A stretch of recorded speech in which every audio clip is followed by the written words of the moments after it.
Magandang araw sa lahat. Batid natin na ang wika ang pangunahing instrumento upang maipahayag ng tao ang kanyang sarili.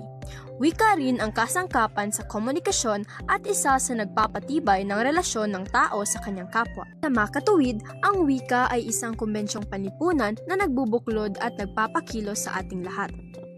Naglahat si Michael Halliday noong 1973 sa kanyang aklat na Explorations in the Functions of Language ng 7 pangkalahatang gamit o tungkulin ng wika sa lipunan. Ito ay ang mga sumusunod: instrumental, regulatoryo, interactional, personal, heuristiko, representatibo, at imahinatibo. Ang ating pagtutuunan ngayon ay ang regulatoryong tungkulin ng wika.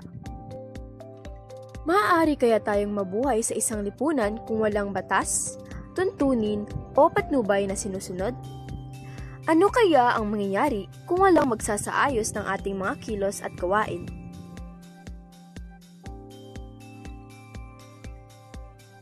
Ayon kay Halliday, ang regulatory o regulatoryo ay tumatukoy sa gamit ng wika na kumokontrol o gumagabay sa kilos o asal ng isang tao.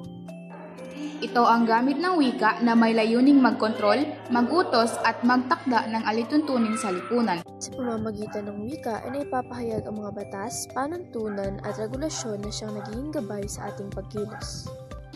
Narito ang mga bigkas na ginaganap o performative utterances na nagpapakita ng pagiging regulatory ng gamit ng wika. Pagtatakda ng mga alituntunin, pagbibigay ng mga panuto, pagsang-ayon o pagtutol, at pag-alalay sa kilos o gawa ng isang tao. Halimbawa, ang pagbibigay paalala o babala gamit ang mga signage sa kalsada. Ang mga paalalang nakapaskil sa paaralan gaya ng bawal magkalat, bawal magingay, huwag magpakalat-kalat at marami pang iba. At ang panghuli ay ang mga panuto na nasa pagsusulit. Lahat ng ito ay halimbawa ng regulatory na gamit ng wika. May dalawang pangunahing anyo ang regulatoryong gamit ng wika. Ito ang pasulat na gamit ng wika at pasalitang gamit ng wika. Ang pasulat na regulatoryong gamit ng wika ay tumutukoy sa lahat ng nakasulat na alituntunin o regulasyon na sinusunod ng tao upang mapanatili ang kaayusan. Dahil nakasulat ito, mas permanente at hindi agad nababago. Narito ang ilang halimbawa. Tandaan natin na may tuturing lamang itong anyo na pasulat ng regulatoryong gamit ng wika kung ito ay naglalaman ng tiyak, nalituntunin o regulasyon na dapat sundin, may layuning magtakda o magutos para mapanatili ang kaayusan, kalinisan, kaligtasan o disiplina at nakasulat o nakapaskil upang magbigay gabay ng lahat at hindi agad nababago. Ang pasalitang regulatoryong gamit ng wika ay tumutukoy sa mga binibigkas na kautusan o direktiba. Hindi ito nakasulat, pero epektibo dahil karaniwang nagmumula ito sa isang otoridad o nakakatanda. Tandaan na maituturing lamang natin itong anyong pasalita na regulatoryong gamit ng wika kung ito ay naglalaman ng mga utos o gabay na binibigkas o ginagamitan ng mga salita. Ngayon na alam na natin ang dalawang anyo ng regulatoryong gamit ng wika, ay dumako tayo sa paggamit ng mga ito upang maipalawak pa ang ating kaalaman patungkol dito sa pamamagitan ng isang dula-dulaan. Panoorin natin ito.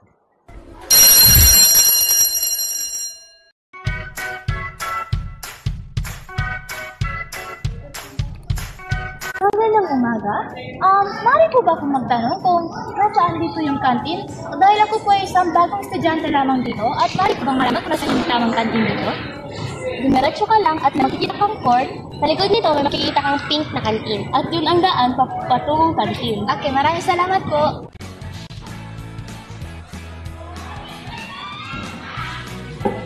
Uy, baka may makakita sa'yo. Ba't mo nilagay sa nabubulok? Di ba bottle shell? Dapat masabi nabubulok? Ay, sorry, maraming salamat sa pagpapalala.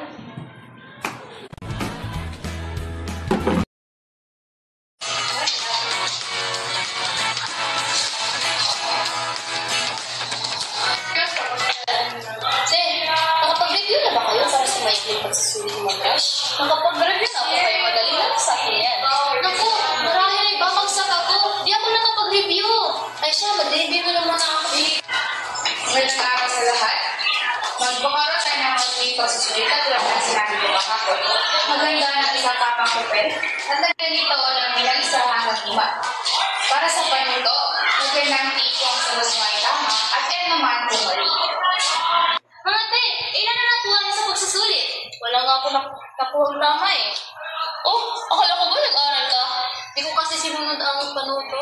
Yan na nga ba eh, kinakailangan natin sumunod sa mga panuto para hindi tayo magkamali.